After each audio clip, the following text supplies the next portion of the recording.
प्रिय विद्यार्थियों नमस्कार।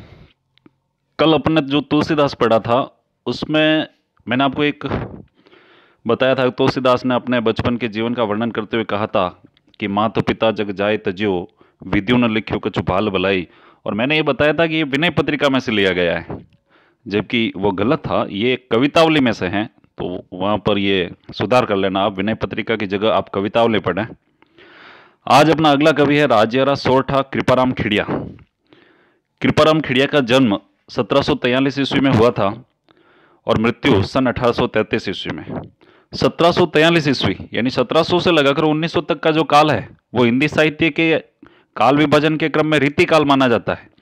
और रीतिकाल के कवियों की एक प्रमुख विशेषता रही है कि वो किसी न किसी राजा के आश्रय में रहकर काव्य रचना करते थे और वही राजा प्रसन्न होकर उनको कोई जागीर, कोई पुरस्कार, सोना चांदी आदि पुरस्कार के रूप में देते थे और उसी से वो अपना जीवन चलाते थे। कृपाराम खिड़िया भी कई राजाओं के आश्रय में रहे थे। राव लक्ष्मण सिंह जो जिनके आश्रय में वो उन्होंने अधिक जीवन अपना व्यतीत किया। तो ये राजस्थानी भाषा के प्रसिद्ध कवि कृपाराम खिड़िया का जन्म तत्कालीन का होता है उस समय की, यानी 1743 ईस्वी के समय की मारवाड़ राज्य, उस समय का मारवाड़ राज्य जो जोधपुर के आसपास का पड़ता है, उस राज्य के खराड़ी गांव के निवासी जगराम खिड़िया का यहाँ हुआ था। राजस्थानी भाषा डिंगल और पिंगल, राजस्थानी जो भाषा होती है उसके जो शैली होती है उसके दो रूप होते हैं, एक डिंगल और एक पिंगल। डिंगल वो होती है जब राजस्थानी भाषा के साथ खड़ी बोली मिल जाती है, यानी राजस्थानी भाषा और खड़ी बोली के सम्मिश्रण या सम्मिलित रूप को डिंगल कहते हैं। और इसका प्रयोग वीर रस की रचनाओं में किया जाता था। इसका नाम डिंगल भी इसीलिए पड़ा है कि जब युद्ध स्टार्ट होता है, जब कभी भी युद्ध प्रारंभ होता है, शुरू होता है, तब नगाड़ों की आवाज आती है और डिंग डिंग डिंग डिंग की आवाज आती है, जिससे योद्धाओं में एक वीर रस जागृत होता है। इसी डिंग डिंग शब्द को लेकर उसका नाम ही डिंगल रखा है। और दूसरी है पिंगल, जो राजस्थानी भाषा के साथ यदि ब्रज भाषा मिला दी जाए तो राजस्थानी और ब्रज भाषा के सम्मिलित रूप को पिंगल रूप कहते हैं। तो कृपाराम खिड़िया जो थे वो राजस्थानी भाषा के डिंगल और पिंगल दोनों के उत्तम कवि थे और संस्कृत मर्मज्ञ यानी संस्कृत के भी अच्छे जानकार थे। तो संस्कृत मर्मज्ञ और डिंगल पिंगल के उत्तम कवि होने के कारण उन्हें सीख करके राव लक्ष्मण सिंह ने महाराजपुर और लच्छनपुरा गांव जागीर में दिए थे। रीतिकाल के जो आश्रयदाता थे उनकी ये एक विशेषता रही है कि वो कवियों को पूरी जागीरें पूरे गांव दे देते थे। जैसे बिहारी रीतिकाल का प्रतिनिधि कवि है। बिहारी को जय सिंह ने पूरा काली पहाड़ी नामक जो गांव था, पूरा गांव ही एक दोहे के ऊपर दान में दे दिया था। तो उन्हें भी लच्छनपुरा गांव जागीर में दिए थे। कवि कृपाराम सीकर के राजा देवी सिंह के दरबार में भी रहे थे। राजा कृपाराम जी का सेवक था। एक बार क्या हुआ, ये जो कृपाराम जी खिड़िया हैं ये बीमार हो गए। बीमार होने पर उनका जो सेवक था राजिया, राजा राम नाम था इनका, इस राजा राम ने इनकी बहुत सेवा की और ये कृपाराम जी खिड़िया बहुत प्रसन्न हुए।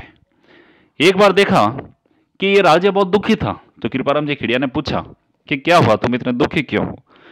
तो राजिया ने कहा कि मैं निसंतान हूं और मैं मर जाऊंगा तो मुझे कोई लोग याद ही नहीं करेंगे, मेरा वंश कैसे चलेगा।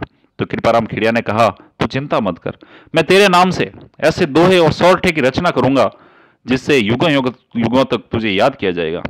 और उसी राज्य को संबोधित करके कृपाराम खिड़िया ने राजयारा सोरठा लिखा, जो आज भी लोक प्रचलित है और कृपाराम खिड़िया से भी अधिक प्रचलित राजिया हो गया। तो प्रस्तुत पाठ में नीति व आदर्श लोक मर्यादा की सीख देने वाले सोरठों का समावेश किया गया है। सोरठा एक छंद है जो दोहा का उल्टा छंद होता है। कोयल व काग की तुलना कर कवि मीठी वाणी की महत्ता बताता है। शक्कर व कस्तूरी के माध्यम से सौंदर्य की तुलना में गुणों को श्रेष्ठ कर बताता है। दूसरों के कलह व विवाद से लोग आनंदित होते हैं। हमारा व्यवहार मतलब पर आधारित होता है। मुख पर मधुरता और हृदय में खोट रखने वाले लोगों से आत्मीयता संभव नहीं है और मैत्री निर्वाह हेतु समर्पण व सरलता जरूरी है। श्री कृष्ण ने अर्जुन के लिए रथ हाँकने तक का काम कर लिया। आजकल हिम्मत की ही कीमत है। हिम्मत रहित व्यक्ति की कीमत रद्दी कागज सी हो जाती है। यानी ये सभी जो नीति सम्मत बातें हैं, नीति की बातें यानी ज्ञान की बातें, जिनको व्यवहार में उतारने पर हम एक आदर्श जीवन जी सकते हैं, उन बातों को नीति सम्मत बातें कही जाती है। तो इन सब का प्रयोग जो है, इन सब का प्रतिपादन इन दोहों में किया है। पहला दोहा देखिए आप कि उपजावे अनुराग कोयल मन हर्षित करे, कड़वो लागे काग रसनारा गुण राजिया। इसमें कवि कृपाराम खिड़िया राजा को संबोधित करते हुए मधुर वचनों के महत्व को बताते हुए कहते हैं कि उपजावे अनुराग कोयल मन हर्षित करे। उपजावे यानी पैदा करती है, अनुराग यानी प्रेम, कोयल यानी कोयल, मन, हर्षित, हर्षित का अर्थ होता है हर्षित यानी प्रसन्न करे यानी करती है, कि कोयल जब बोलती है तो वो हमारे मन में प्रेम पैदा करती है और हमारे मन को हर्षित यानी प्रसन्न कर देती है। जबकि कड़वो लागे काग, काग यानी कोआ, जबकि कोआ जब बोलता है तो कड़वा लगता है, कोए की कर्कश वाणी कड़वी लगती है। रसना रागुण राजिया, कि इसलिए हे राजिया, ये तो रसना, रसना यानी वाणी के गुण हैं, आप जैसा बोलोगे वैसा ही लोग आपका मान सम्मान करेंगे। दूसरा दोहा है, काली घनी कुरूप कस्तूरी कांटा तुले, शक्कर बड़ी स्वरूप रोड़ा तुले राजिया। इसमें बताया है कवि कृपाराम खिड़िया ने कि व्यक्ति बाहरी सौंदर्य से महान नहीं होता है, व्यक्ति के अंदर जो गुण होते हैं वही उसे महान बनाते हैं।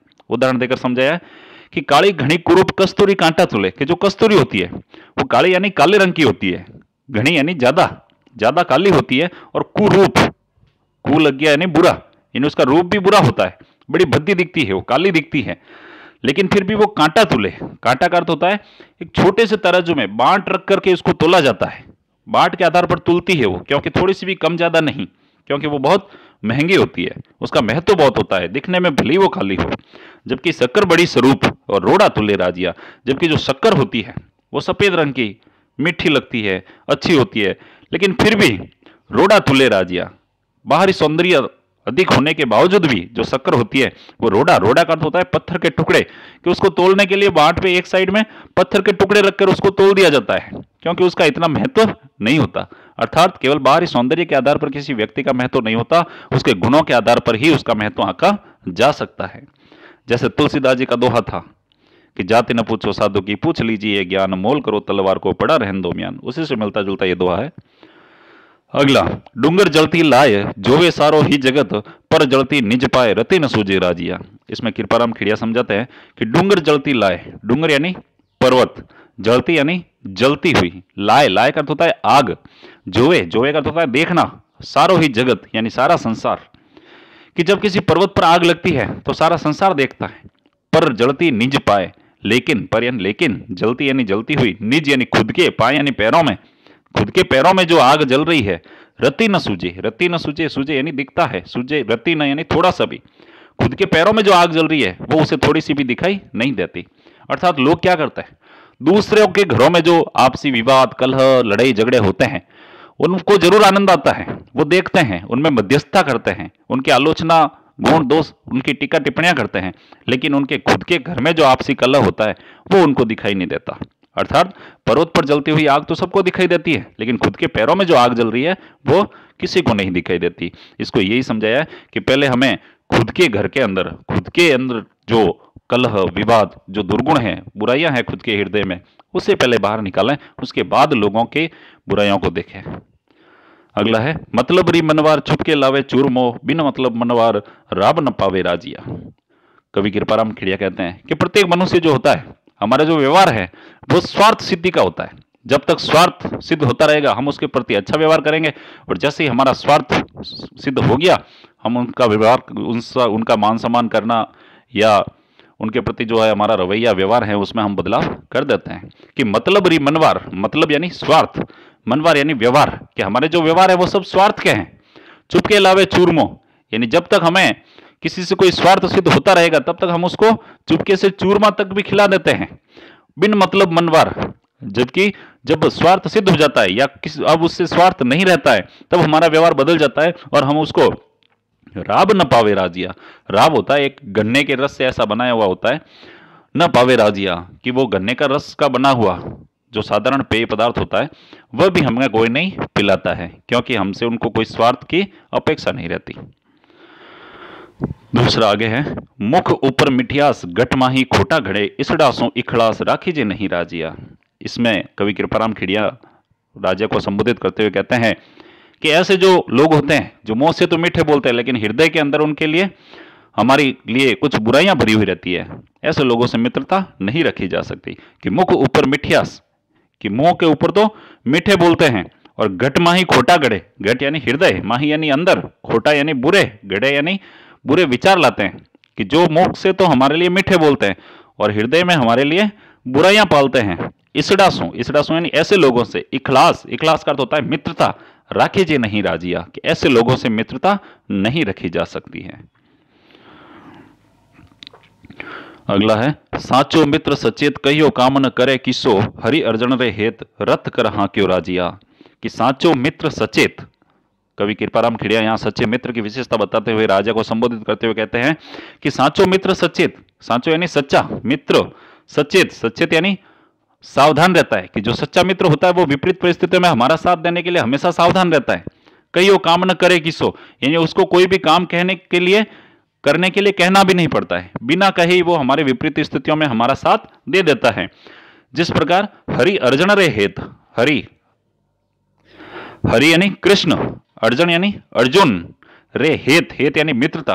कि जिस प्रकार महाभारत के युद्ध में भगवान कृष्ण और अर्जुन की सच्ची मित्रता थी, इसीलिए रथ कर हांक्यो राजिया, इसीलिए युद्ध के समय भगवान श्री कृष्ण ने भी अर्जुन का जो रथ था उसको कर यानी हाथ से हांक्यो यानी हांका था।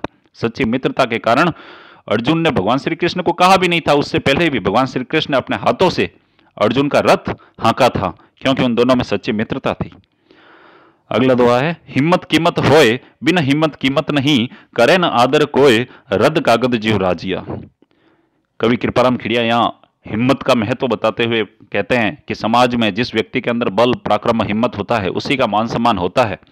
तो हिम्मत कीमत होए, कीमत यानी महत्व, हो यानी होती है। कि जिस व्यक्ति में हिम्मत का गुण होता है उसी का समाज में महत्व या मान सम्मान होता है। बिना हिम्मत कीमत नहीं, कि बिना हिम्मत किसी की कोई कीमत यानी किसी का कोई महत्व नहीं होता।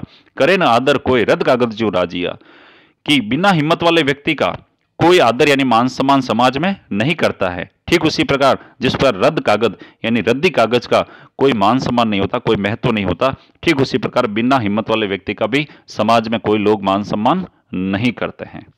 तो ये आपके फर्स्ट लेसन आज पूरा हुआ। कल से सेकंड लेसन स्टार्ट करेंगे। इन दोहों की आप किसी एक की सप्रसंग व्याख्या और बाकी दोहों की आप ऐसे ही हिंदी अनुवाद जरूर लिखें, और इनमें से आप ध्यान से देखें, कहीं हो सकता है मुझसे भी कोई गलती हो जाए तो बिल्कुल मुझे कमेंट में बताएं, जैसा अभी मेरे एक स्टूडेंट ने बताया था। बहुत ही अच्छा लगा। थैंक यू, धन्यवाद।